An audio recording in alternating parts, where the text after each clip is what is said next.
안녕하세요. 스미다입니다. 오늘은 넷플릭스 법에 대해서 알아보겠습니다.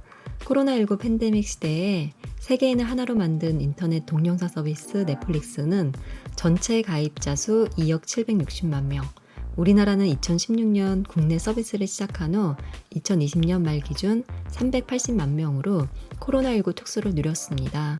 그다지 성과가 없었던 토종 인터넷 동영상 서비스 웨이브 등과 달리 국내에서도 유일하게 성장이 뚜렷했는데요. 무선 데이터 트래픽 통계에 따르면 5년 전보다 약 3.5배가 증가했다고 합니다. 이를 두고 국내 인터넷 서비스 제공자인 통신사 측은 넷플릭스를 필두로 한 해외 콘텐츠 제공 사업자도 국내망 품질을 유지할 책임이 있다고 입을 모으고 있습니다.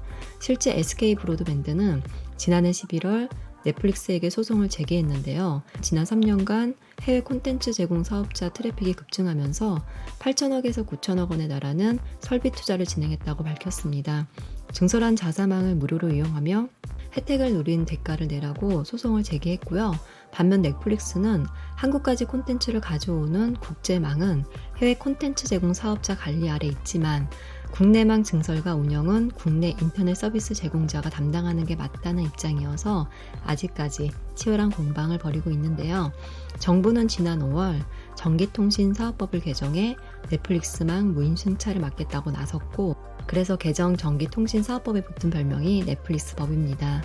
국내망에 대한 책임이 없던 해외 콘텐츠 제공 사업자를 규제해서 국내외 콘텐츠 제공 사업자가 평등하게 경쟁하도록 만든다는 취지에서 비롯되었습니다. 그럼 넷플릭스법을 자세히 살펴보겠습니다.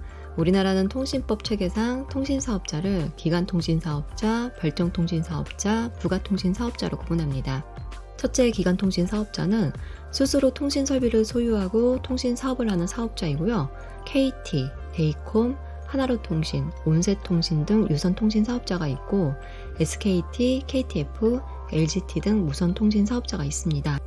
이 별정통신 사업자는 기간통신 사업자한테 통신 설비를 대여해서 따로 통신 서비스를 제공하는 업체이고요. 흔히 알뜰폰이라고 하죠. KTM 모바일, U+ 알뜰 모바일, SK7 모바일, 헬로 모바일, 리브 등이 있습니다.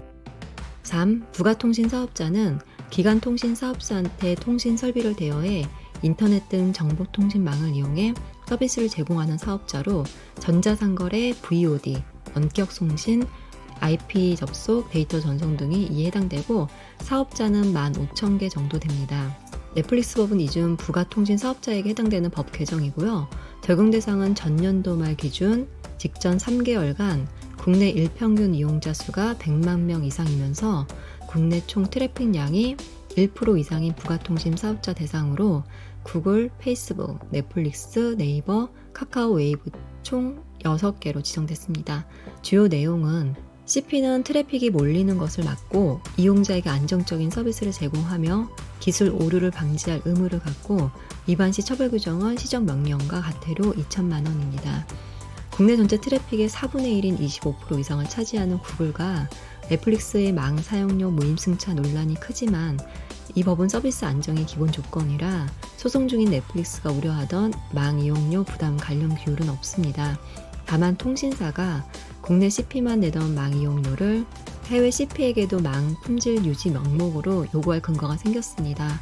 그렇지만 해외 CP보다 트래픽량이 10배 이상 적은데도 인터넷 서비스 제공자에게 매년 수백억 원에 달하는 망 사용료까지 내는 국내 CP를 해외 CP와 동일 선상에 두는 것 자체가 역차별이라고 지적하고 있습니다. 좀 더 세세한 보완이 필요해 보입니다. 지금까지 넷플릭스 법에 대해서 알아봤습니다. 감사합니다.